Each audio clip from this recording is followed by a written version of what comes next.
अस्सलाम वालेकुम वरहमतुल्लाहि वबरकातुहू। एक हदीस पाक का मफ़हूम है कि रसूलुल्लाह सल्लल्लाहु अलैहि वसल्लम ने इरशाद फरमाया, अल्लाह ताला के नज़दीक सबसे ज़्यादा नापसंदीदा शख्स वो है जो सख्त झगड़ालू हो। सोचो कितनी बड़ी बात है कि सख्त झगड़ालू। बहुत से मुसलमान रहते हैं जो अपनी ज़ात से लोगों को तकलीफ़ पहुंचाते हैं, अपनी ज़बान से लोगों को बुरा भला कहते हैं, है ना। और वो लोग ये झगड़े के नतीजे में वो खुद खसारे में रहते हैं। और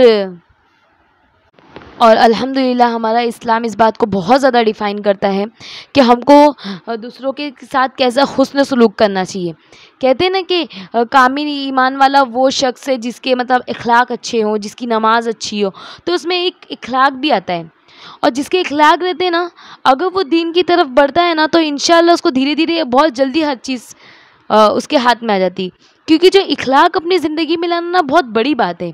एक बार देखो, 50% लोग, 70% लोग, 30% लोग, 20% लोग सब नमाज़ पढ़ने वाले मिलेंगे, है ना। कुछ 50% हो गए जो रोज़ाना डेली की नमाज़ रहती है, जो ऐसे मिलेंगे। 80% डेली की नमाज़ पढ़ने वाले और 50% जुमा की नमाज़ पढ़ने वाले। मतलब हर उसमें मतलब परसेंटेज के हिसाब से सारे लोग मिलेंगे नमाज के मामले में।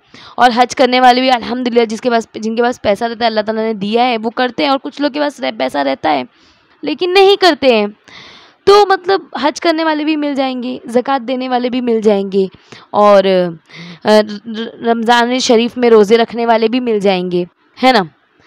तो ये एक तो पहला नमाज, और इस बात की गवाही देने वाले लोग भी मिल जाएंगे कि मैं तौहीद पे कायम हूँ, अल्लाह के सिवा कोई माबूद नहीं, और मोहम्मद सल्लल्लाहु अलैहि वसल्लम अल्लाह के रसूल हैं। तो ये भी लोग मिल जाएंगे दुनिया में। लेकिन सबसे अच्छे इखलाक, ये बहुत मुश्किल है। और इखलाक के जो सबसे बड़ा वो कहते हैं ना, एक उसका मरकज़, मिड पॉइंट क्या है? ज़बान। क्योंकि जितने भी रिश्ते हैं ना, कहते हैं ना, वो एक मुहावरा है कि ये ज़बान जूता भी खिलाती है, ये ज़बान पान भी खिलाती है ना।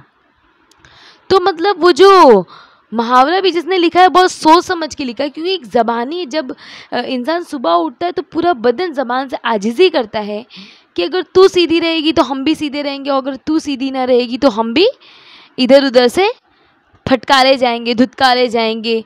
इस दिल को तकलीफ़ होती है ज़बान की वजह से, दिमाग पे प्रेशर पड़ता है ज़बान की वजह से, स्ट्रेस आता है ज़बान की वजह से। बहुत सारी ऐसी बीमारियां हैं जो किसी के अल्फाज से इंसान को हो जाती है ना। और ये वो समंदर है जिसमें ज़बान का, कि इसमें पत्थर डालो तो हमको पता नहीं चलता वो कितनी गहराई तक गया। मतलब तुमने किसी को कोई बात कही तो हमको ये पता नहीं रहता है कि हमने ये बात कही, क्या पता उसको दिल में कितनी बुरी लगी और कितनी गहराई तक गई, है ना। तो अल्हम्दुलिल्लाह ना ज़बान की हिफाजत करने की बहुत कोशिश करेंगे इंशाअल्लाह। क्योंकि ये जो ज़बान है ना, सारे काम अल्लाह के नबी बहुत बार तलकीन करके गए। माज रज़ी अल्लाह ताला अन्हु, जिनके हाथ में आलम का झंडा रहेगा, तो अल्लाह के नबी ने उनको ये इरशाद फरमाए कि माज, अपनी ज़बान को पकड़ के कहा, माज इसको संभाल लो, अगर ये तुम्हारे काबू में आ गई ना तो सब कुछ तुम्हारे काबू में आ जाए। जो कि वो इतने, जिनके हाथ में पूरे आलम का झंडा रहेगा क़यामत के दिन, तो उनको अल्लाह के नबी कहते हैं कि माज, अपनी ज़बान की अगर हिफाजत हो गई ना तो सब चीज़ हाथ में। तो सोचो, हम तो रोज़ अपनी ज़बान से कितने अल्फाज ऐसे कहते हैं। एक तो इंसान अपने हाथ पैर और जिस्म से इतनी तकलीफ़ लोगों को नहीं देता जितनी ज़बान से। क्योंकि एक ज़बान है जो बेगर हड्डी की इंसान, उसमें ना मेहनत लगती है ना ताकत लगती, कुछ नहीं लगता है इंसान का। तो बस इंसान अपने ज़बान से बस बात निकाल देता है फट से, है ना। तो ये बहुत बहुत ख़राब चीज़ है। अल्लाह के लिए इसमें आप सुधार पैदा कीजिए, क्योंकि है ना, ज़बान से ना इखलाक बहुत सुधारे जा सकते हैं। तो क्योंकि किसी की ज़्यादती करना, कोई अपने को कह देता है तो तुम दो कहते हो, तो मरने से पहले मर जाओ। मतलब तुमको ऐसा लगा कि अल्लाह ताला, अगर मैं बेजान रहती तो मेरी जी इसकी बात लगती ही नहीं, है ना। और जो इल्म, जो मतलब दीन से ज़्यादा करीब रहता है ना, और जो दुनिया से बेरग़बत रहता है ना, तो उसको किसी की बात का बुरा नहीं लगता है।